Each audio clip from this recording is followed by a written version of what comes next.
Hello, my name is Matthew Landis, and this is my Lab 4 presentation on oscillations. This lab explores oscillatory motion experienced by an object attached to a spring. It includes a real-world demonstration of the energy and work as it analyzes how total energy can remain constant while individual energies can still vary or change form. Additionally, we used the momentum principle multiple times in this lab, for example, to update the position and velocity of the ball. We also used the tracker software to plot the position of real-world mass undergoing oscillatory spring motion.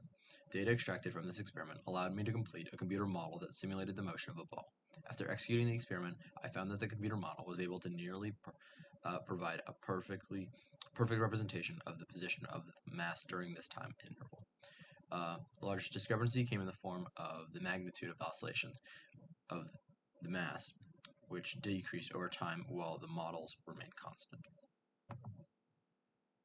The data collection for this lab began with the recording of oscillating motion of an object. This data was extracted using the tracker, and the values such as the average time for oscillations were solved, which allowed for the calculations of additional values such as k.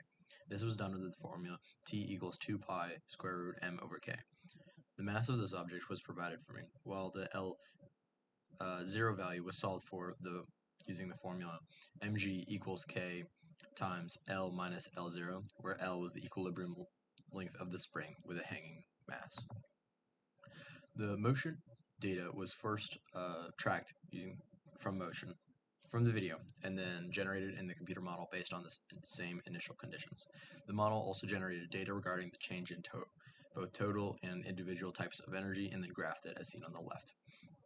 It can be seen that the delta E remained 0, while the delta KE, delta US, and delta UG all also oscillated in a sinusoidal fashion. The position data for the model and video matched up quite nicely. However, as the time increased, the magnitude of the position begins to diverge. This is at least in part due to non-conservational forces, which were not accounted for in the model. Seen here is my completed Go script code, which was coded in VPython. To generate accurate position data and solve for components of energy each time, I had to set the initial condition, K of the spring, and initial length of the spring, energies of the system, mass of the object, and total time based upon the data either provided to me or extracted from experimental motion.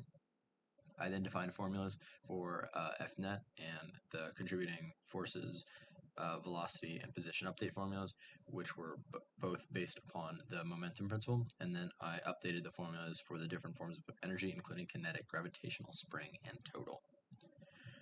On screen now is a screenshot of my simulation. On the bottom left, you can see the position versus data graph of both the model and recorded motion. The blue line is the simulation, while the red line is recorded.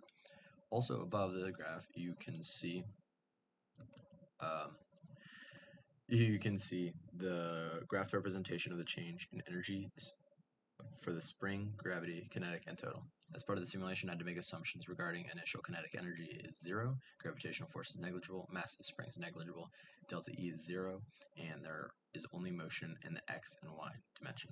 All of these likely contribute to slight discrepancy in the two motions. The best possible means of improving this experiment is to ensure that the data matches the set of assumptions that I previously defined. This can be done by attempting to account for the air resistance or any other drag forces with formulas seen on screen, or potentially others.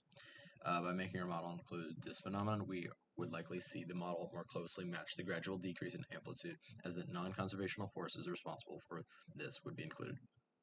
Additionally, ensuring that the motion of the mass moves exclusively in the x and y plane could prevent any discrepancies from our projected motion, as the camera angle of our video only allows for tracking in the x and y.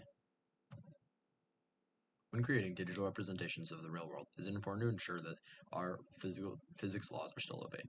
One such law, the moment energy principle, is satisfied by the fact that the delta E curve is constant and stays at 0. This is the result of all the forces summing together to equal 0, as the changes in energy always balance each other out. This means that there are no outside forces that result in a non-zero net force on the system that would change the total / net energy. To calculate the average time period earlier in the lab, I used the average time for crest to crest of the x position curve. However, when you use the same method to solve for the average time period in the y motion, I found these values to be different. Well, the average period in the x is approximately 1.5 0.65 seconds, while the average period in the y is 1.51. These values are pretty similar, however they are not the same. This is in part due to the fact that the mass was not released at a perfect 45-degree angle from the vertical. This means that the forces were not balanced between the x and y dimension, resulting in the time periods being off. Thank you.